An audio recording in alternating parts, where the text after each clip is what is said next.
Hello everyone. So for 2026, I'm back in a passion planner, which is not what I expected. And you might notice that this passion planner is actually from some years ago. It's one I've had on the shelf for a while, because if you buy a planner and you don't use it, it's kind of common practice to redate it if you want to use it again in the future. And I was fully planning on getting another Hobonichi weekly accessory, which is what I've been using for my weekly time blocking and scheduling out appointments and things. But I happened to pull this off my shelf when I was kind of taking inventory of the different notebooks and planners that I had and what I might be able to use for 2026. I rediscovered this, and when I looked at the calendar, I realized that because of the leap day that happened in 2020, it's only the first 2 months of this year that are out of sync, and March through December, actually the dates line up perfectly for between 2026 and 2020. But in 2026, January 1st starts on a Thursday, so all of these days are shifted back one. But with the absence of the leap day, it means that everything falls into place on March 1st.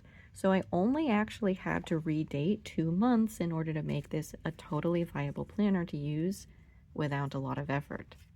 So I got to save myself a little bit of money in just reusing this planner in setting it up by whiting out some of these dates, using these date stickers from Sticker Guru, who are sadly no longer in business. They did close up shop.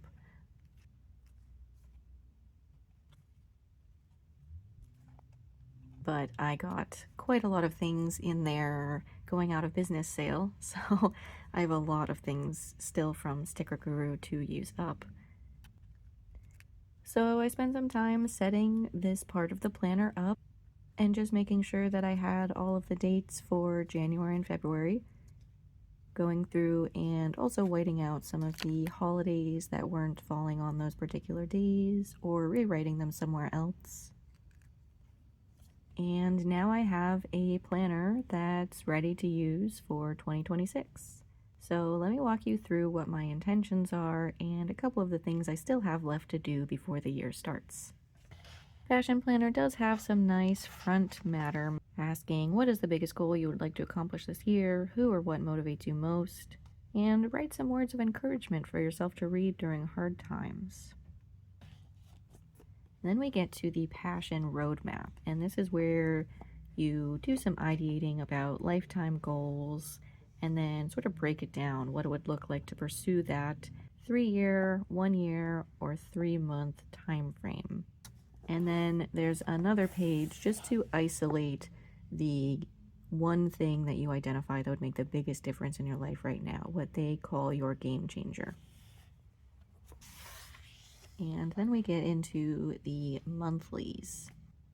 Now, one of the things I can do before the year starts is set up my Wheel of the Year in these monthly calendars. My Wheel of the Year is something I've made a video on before, but it's basically a calendar of significant events for me personally. You might write down festivals, holidays, feast days, candy celebration days.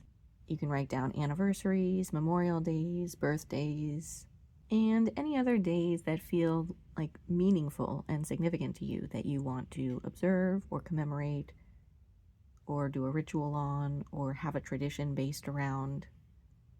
So these monthly calendars are where I'm writing down all of these things.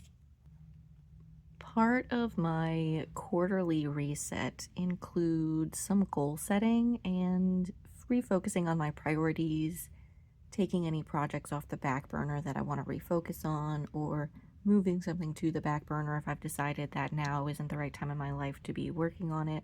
And I do try to set monthly priorities for myself. So I really like that there's some built-in space in this spread to identify work projects as well as personal projects that can really provide some focus and really remind me of what I want to be putting my attention towards. In the sidebar, there's a box for things to learn, which is great for me because I'm constantly trying to keep up with my own personal syllabus. places to go, which could be a nice reminder for appointments and any unusual events in my schedule that month. And people to see. I'm not exactly sure how I want to use this category because a lot of our socializing happens on a pretty routine basis, like playing D&D with friends. So I'm not sure that I'm going to use this category as much. I might try to repurpose it for something else. And I'm not sure yet how I want to use this space for this mind map. But for each week, part of my weekly reset includes sitting down with my Google Calendar and my goals, my intentions and priorities, and blocking out how I want to spend my time each week. What are my obligations and responsibilities? How much time do I need to make sure I'm taking care of my basic needs? And how am I going to use the time I have left to allocate towards creative projects like writing, YouTube, and a number of other things? Hobbies, leisure time, video games, important stuff.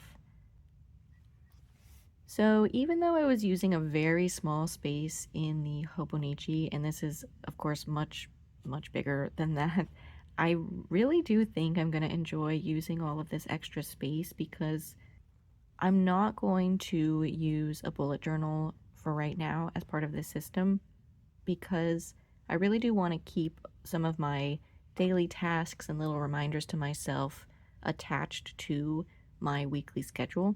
And there's going to be enough room here where I think I can write that down in these little time blocks, giving myself sometimes little mini task lists, reminders, oh, I've got to do this one thing before I leave for work.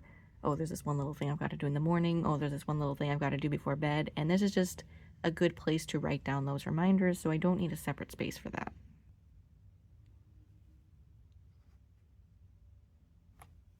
And because we have the to-do lists here as well, a work to-do list and a personal to-do list, I think that's kind of nice to zoom out because I like to have a weekly list of priorities and sometimes things that don't need to be done on a specific day, just like administrative stuff I've got to do.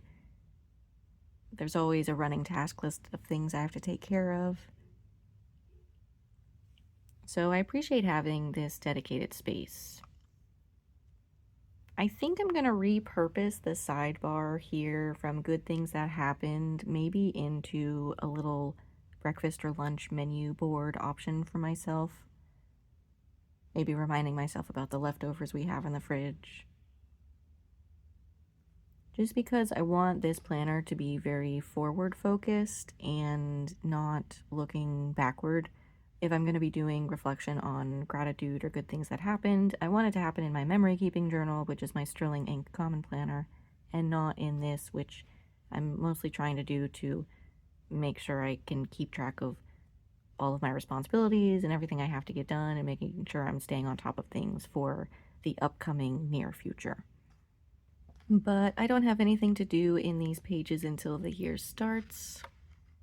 And if you're interested in seeing how I do my weekly planning, I'm going to try to be more frequent, more regular with posting some of my plan with me style videos. So if you're interested in seeing how I'm using this planner, feel free to subscribe because I will be talking more about it.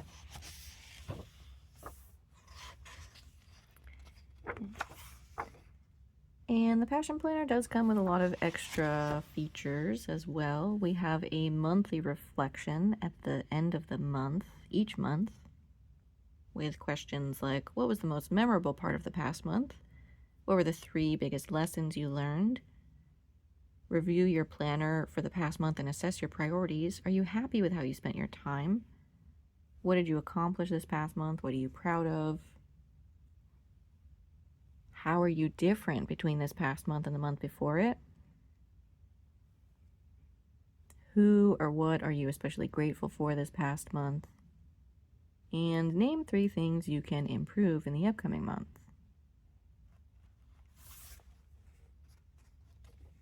It's really nice if you like having a little step-by-step process to go through. They even give you a checklist to remind you to highlight your accomplishments, break down your game changer into steps, and track your progress. So each month and set of weeks continues on with similar formats. And then in the middle of the year, I think at the 6-month mark, we get a mid-year roadmap where you can update it and revisit your original intention from the beginning of the year, which I really like. I like to do this kind of thing quarterly, but every 6 months is good too.